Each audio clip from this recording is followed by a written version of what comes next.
There we go. So welcome to Building Your Business Through Public Relations. I am Sarah Snell Cooke, founder of Cooke Consulting Solutions. Just 5 years this past a couple weeks ago now, had a big happy hour anniversary. Vanessa won an invaluable prize. Have to get those shipped. So previously I was the publisher and editor of Credit Union Times. So lots of experience in seeing some of the good, the bad, and the ugly of public relations. I also serve as board vice chair, just elevated to that last week at the $650 million APL Federal Credit Union here in Laurel, Maryland. I am a founding co-chair of the Capital Region of the Sister Society of World Council's Global Women's Leadership Network. It's a great organization to be a part of. We have our He's for She's too, so you guys are welcome to join as well.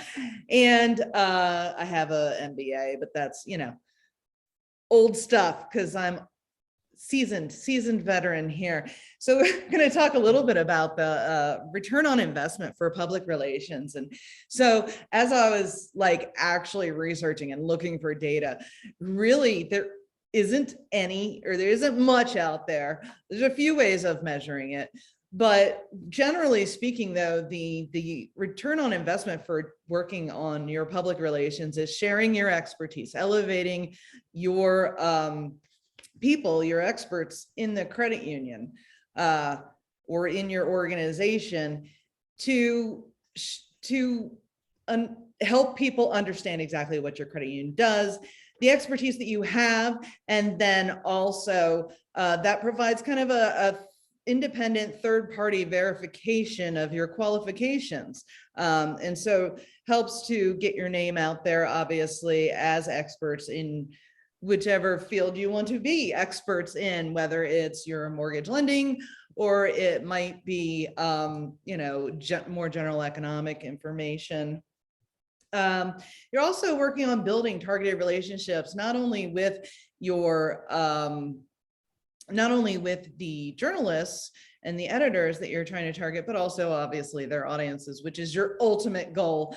And you reach them indirectly through the editors, the producers, depending on whether you're going to be pursuing radio, television, what have you. So, and then improving your search engine optimization is kind of a nice indirect bump that can help people get more people to your website, help improve your authority within Google search when people are searching for things that are along the lines of your business. And then also, of course, mitigating bad press, which can happen. It can happen anytime. There's going to be, a data breach. There's going to be something that happens that can impugn or negatively affect the reputation of your organization. So we'll talk a little bit first about the difference and how they coordinate together: earned, owned, and paid media. So with earned media, that is your public relations. That is when you are actively working to get placements in different news articles that your local media or business journals or whomever you're trying to target, depending on your audience. That's where you're working to get this media, get the journalists to cover what you're doing, or your experts, or eventually, after you do several of the outbound style media, hopefully you're seen as an expert. So you become one of those trusted sources that they come to on a regular basis. There's also your owned media. That's your delivery channels, your newsletter, your social media. Whatever you guys own, maybe a podcast, what have you, that you can get your information out in those delivery channels to your audience that you've already grown, and you 100% control, what that messaging is. And then finally, there's paid. That's the advertising that y'all often buy to promote, loan specials or any other type of thing that credit unions or business partners are doing. And these three really work best together when they're aligned with your business and your strategic objectives, as well as using them in concert to supplement each other. So we'll dig in a little bit more on how you can elevate your expertise. So there's a ton of expertise within a credit union or within one of the credit union's business partners that you can share. For example, Vanessa's company does a lot of CDFI grants and applications, tons of experts there, whether it's the economy or it's the, how to get certified.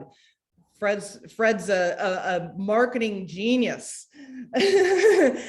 And I know you and many at your credit union have their different levels of different areas of expertise, excuse me.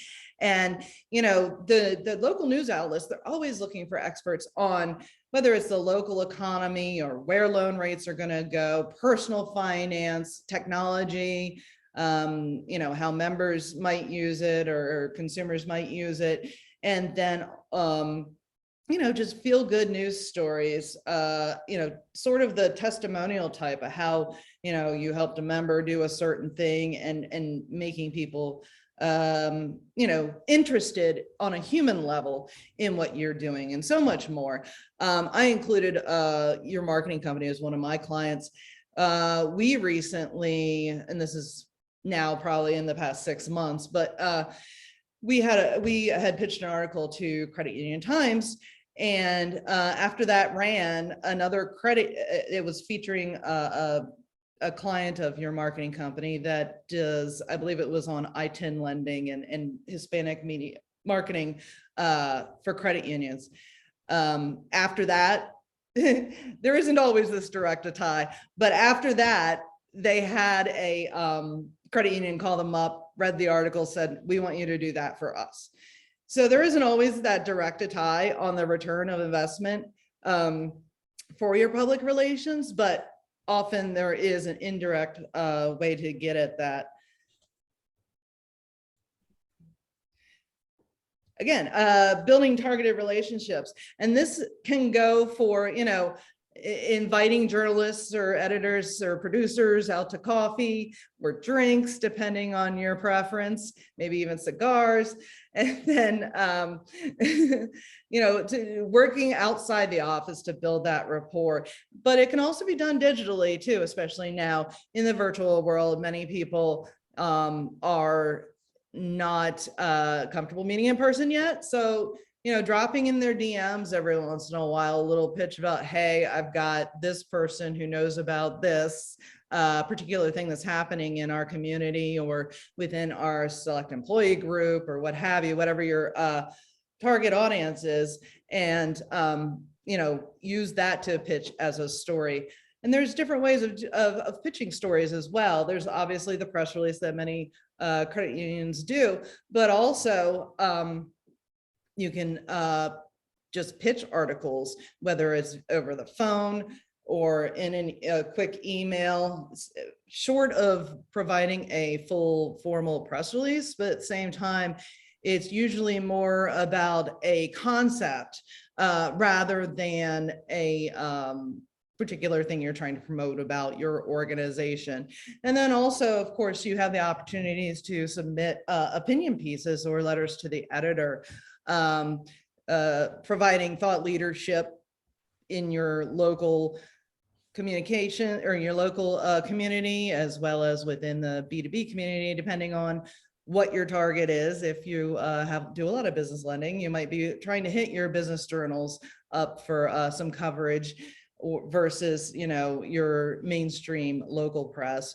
Or if somebody's trying to kind of promote their professional development and leadership, then they may very well want to publish in Credit Union Times, Credit Union Journal, one of those publications that I guess Credit Union Journal doesn't exist anymore, American Banker, to get that, get your name out there, build the relationships. Find, and to do that, you got to find your best point of contact. You got to understand what their needs are, and their needs aren't always necessarily what you think. Obviously, they have a news hole to fill or a time slot to fill, but also they have, professional needs. They've got an editor chewing them up one side, down the other, because they're so close to deadline or over deadline. They may be particularly awards focused, and looking for an award-winning article, or, whatever their personal and human needs are, in addition to filling that news slot with something that hopefully you all are able to help them craft. And then I think too, providing some sort of digital or physical leave behind, a 1-page or 2-pager, a section on your website that explains for, specific to media, who your experts are, what their areas of expertise are, and then of course, whoever's in charge of public relations, whether it's marketing or a specific public relations person, getting them, getting that contact information out there so they know who to contact and get a hold of for your experts.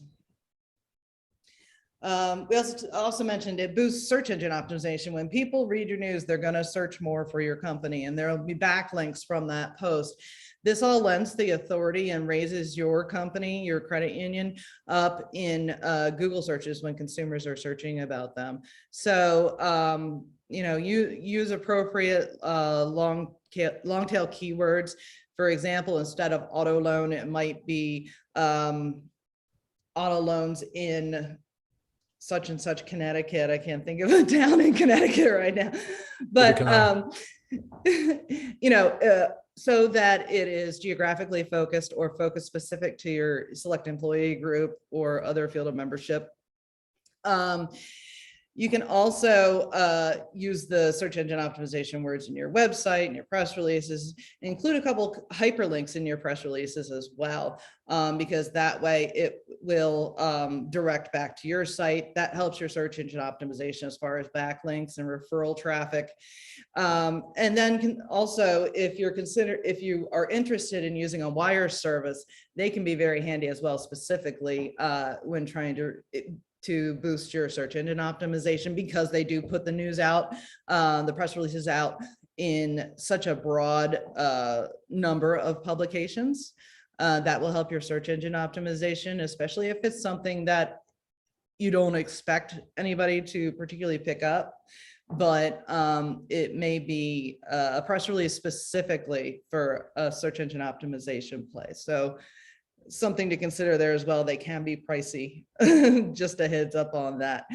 I did one not long ago. I think it was through Cision PR, and it was targeting financial services, and I think it was like $800, and that was including an upcharge for including the logo of the company in it.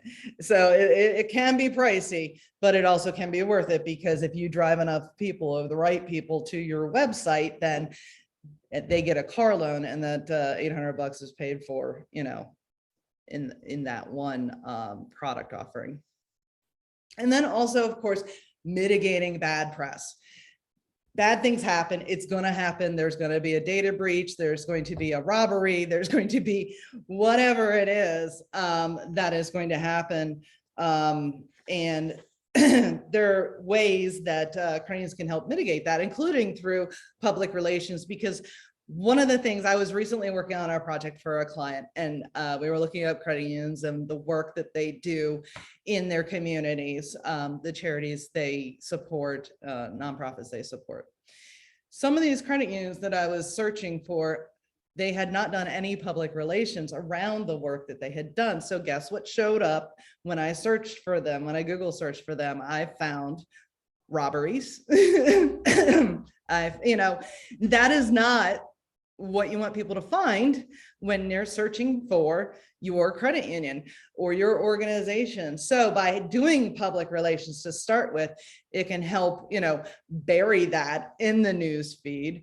Not that you're going to deny that a robbery happened, but just to, so it's not the first thing that pops up and they're like, whoa, that doesn't seem like a safe place to go with my banking. The other thing that when you're working on like crisis public relations, you want to establish a permanent response team. It may be, say, your whoever's in charge of public relations, your CEO and your chairman, something like that. And occasionally, if it's a tech thing, if it's a financial thing, you might bring in your CFO or your CIO. Then determine who's going to be the spokesperson. There are two schools of thought on this. One is that you never have your head people be the spokesperson. It should be somebody like what's called a FLAC, a public relations person. That's kind of an old school term. It's called a FLAC because you're like the flak jacket for the organization, right? So you can have a spokesperson be the spokesperson, or I believe, and I think this is a more modern way maybe of handling it, is for, you know, whoever the high level person is in that particular area, if they're good at speaking with the press, then they should be the person who is speaking, because I feel like in today's society, you know, there's a buck stops here. There's a take responsibility. You know, you want to avoid people, you know, thinking you're trying to hide something, which is also why I have on here, never say no comment. Never ever say no comment. As a journalist, first thing I think is you're hiding something. You're hiding something, you've done something wrong. You don't necessarily have to provide a real answer, but you can always say something along the lines of, you know, we just learned of this and we're looking into it. You know, at least it's something, at least it's not, you know, no comment. But as you're you have your established response team, you're going to determine who the spokesperson is. You're going to research the issue, make sure you got all the facts in line, of course, before you put any kind of statements out, but draft a statement, develop your talking points. And then when whomever you decide is going to be the spokesperson is responding, say, to a media request for an interview, make sure that your PR person is also present so that you can take notes, maybe even record it, to ensure that everything is accurate. And also it's good for a debrief after the fact on, you know, what could go better. And then of course, always make sure you check to see the final result, the article that, or the video, whatever it is that comes out. I actually had a client recently. They had a situation in which I had to create a crisis PR plan for them. And the situation, we created our plan, we created our initial response team. We started implementing both, in the plan, we had both proactive, preemptive measures as well as responsive measures.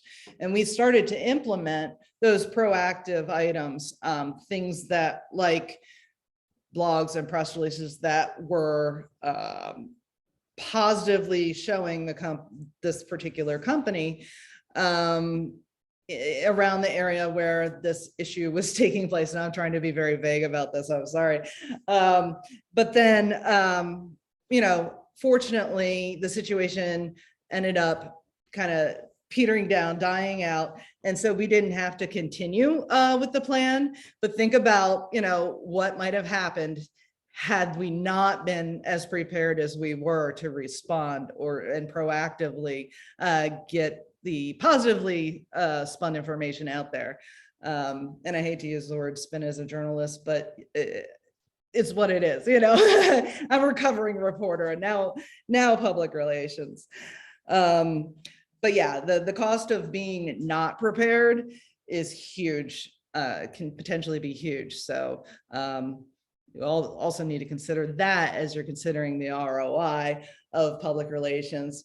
But some of the things for those numbers people that may want to see some sort of measurement for the ROI, you can look for growth in website traffic, especially your referral and organic search traffic.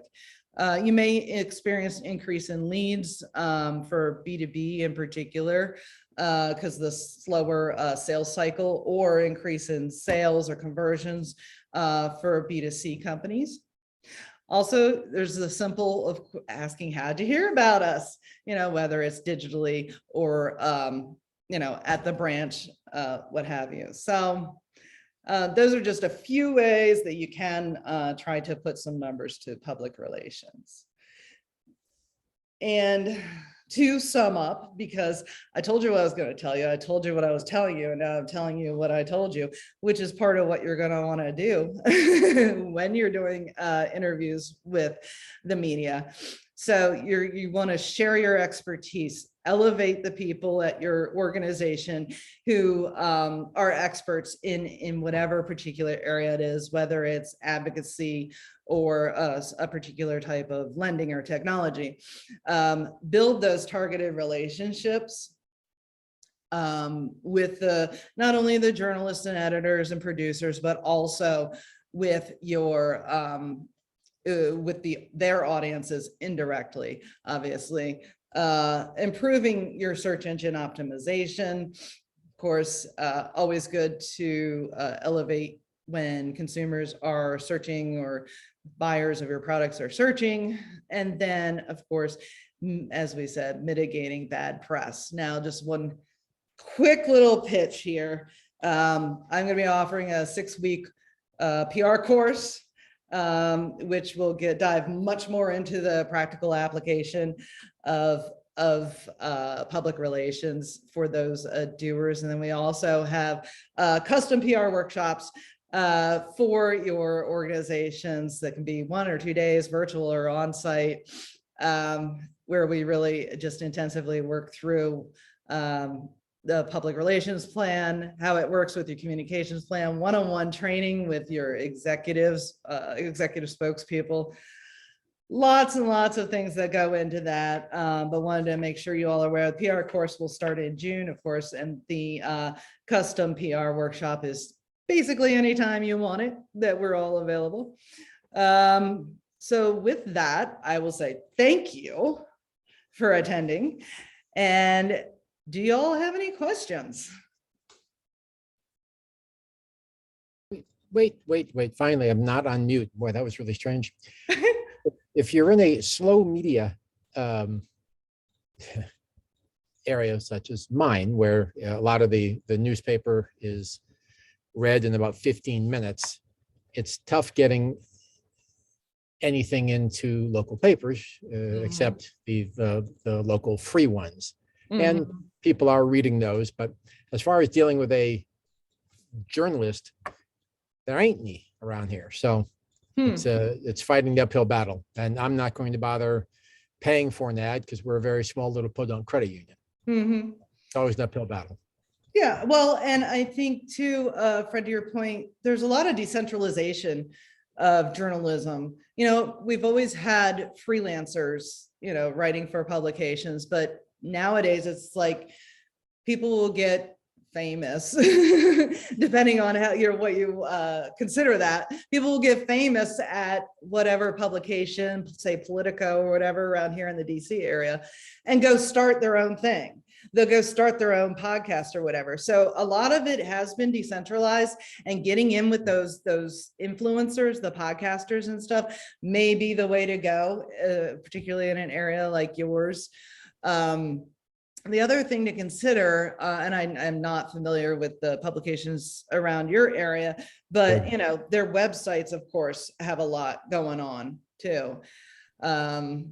So perhaps there's something there, or the radio stations, more multimedia. And we try those, not being community, we don't bother with them, but we're doing okay. We could always do better, but we're doing okay. And I'll be able to use some of the stuff that you shared. So I appreciate that. Oh, great. Yeah. And if you guys, newsletters for SAGs, things like that you might be able to get into. Ew. Ew. Thanks, Sarah. Absolutely. Any other questions? Anything else? Well, I will be sure to share the recording with you all. and the slides as well. And I hope you got some good information out of this, and have a great rest of your day. Thank you, Sarah. Bye.